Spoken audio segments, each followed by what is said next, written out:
Hey football fans, here we are, week 10 of Texas high school football. I'm here with John Tyler beat writer Travis Yosting. I'm Trevor Peel. Now Travis, last week, last Friday was wet, Saturday was wet. We're all used to Monday night football, but have you ever covered a game that was Monday night Texas high school football? Definitely not. It's happened here and there, mainly in the playoffs when weather gets out of control in the winter. But, this late in the season, it's rare to see. And, it was kind of an interesting atmosphere. There was no band, no cheerleaders, but there was a decent show of support from the fans. Yeah, and so, we have John Tyler there at Corsicana. They made the trek twice to get to Corsicana to finally play that football game. Now, John Tyler seemed like they started slow on the defensive line, giving up yardage from the quarterback and the two running backs as well. Do you think it was just having that time off from waiting a week and a half to play your next game? Yeah, there's a little bit of, the weird circumstances in regards to the slow start, but also they missed a few tackles that they usually make, and in the second half they definitely made those tackles, got a few fumbles, forced some turnovers on downs, and really pulled away pretty strong. But like we talked about, Corsicana came out, they struck first with the 51-yard touchdown pass to Trevor Denbo. It seemed like Corsicana came in that game ready to play, and John Tyler didn't just sit on their tail too long. Right, I think it was a very even game early on. It was up in the balance. You didn't know which team would pull it out. Corsicana, give them credit, they'd only had one loss before that, and they came out, played really well in the first half. They just couldn't keep going against that strong JT defense in the second half. Now, you saw the play firsthand. A lot of people tweeting ET final score. I'm sure you know what I'm talking about. The pass to Damian Miller that it looked like it bounced like a basketball and it bounced straight up to him. He took it in for a touchdown. Break down that play a little bit for us. Yeah, basically Damian Miller makes a about 20-yard catch from Bryson Smith and immediately gets hit by a Corsicana defender. And he stays on his feet. Damian Miller, he's a big guy. He stayed on his feet, but the ball fell out of his hands. But it bounced right back up to him. He picked it up, ran the rest of the way, about 15, 20 yards for a touchdown. And all the Corsicana fans and players they had stopped. They had thought the play was dead. They thought it was incomplete. But Miller, to his credit, he kept playing until the whistle. And they got a touchdown out of it and two 15-yard penalties on Corsicana for complaining about the call.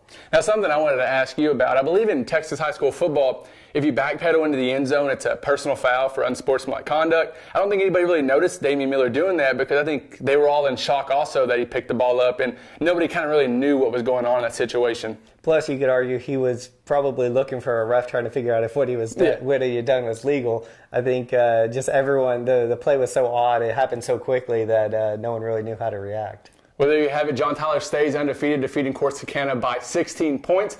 Let's head to the John Tyler Coach's Corner and hear from Coach Rickland Holmes about this week's matchup against Jacksonville. 2 games closer. We got to make sure we are well prepared to go against a tough Jacksonville team. They're playing well. They played real good last Friday against White House. Put up some points. We know they can run the ball, and they play solid defense. So we got to try to make some things happen on offense to help us out on defense. Well, they got a transfer kid in there, Deshaun Whitaker. His little brother plays for us, Josh Parker. So I'm interested to see how this matchup is going to go on Friday night when the older brother got to cover the little brother. It's going to be some bragging rights after that. Yeah. Somebody got to get the big piece of chicken at the table, and whoever performs the best that night against each other is the one that's going to have the bragging rights for the remainder of the year. Linebacker play is decent. I think their linebackers make secure tackles. They play downhill. Their defensive line is doing a great job protecting them and making sure they're closing off those gaps that those linebackers can't get to. Secondary-wise, man-to-man coverage, they look pretty athletic. They look like they're in position to make plays. Sometimes they're coming up a little bit short. But other than that, they're a solid football team. Their record may not show that, but, on game day, anybody can be beat.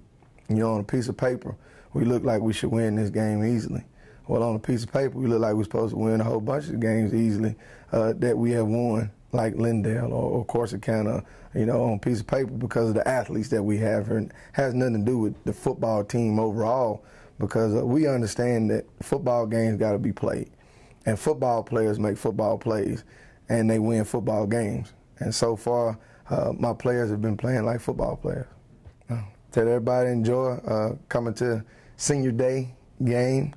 We'll be wearing our pink to support breast cancer awareness this week, since it's the last week of breast cancer month. All right, Travis, you're in there week in and week out with Coach Holmes. What is he thinking right now? Now you're facing the Jacksonville Indians and looking to stay undefeated in district.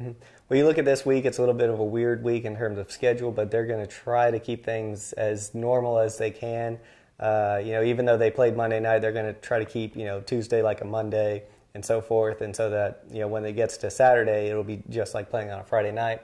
Obviously, afternoon game will be interesting, but it's a senior day, pink out. I think the players will be up for a Jacksonville team that's going to come in with a lot of confidence after beating White House last week.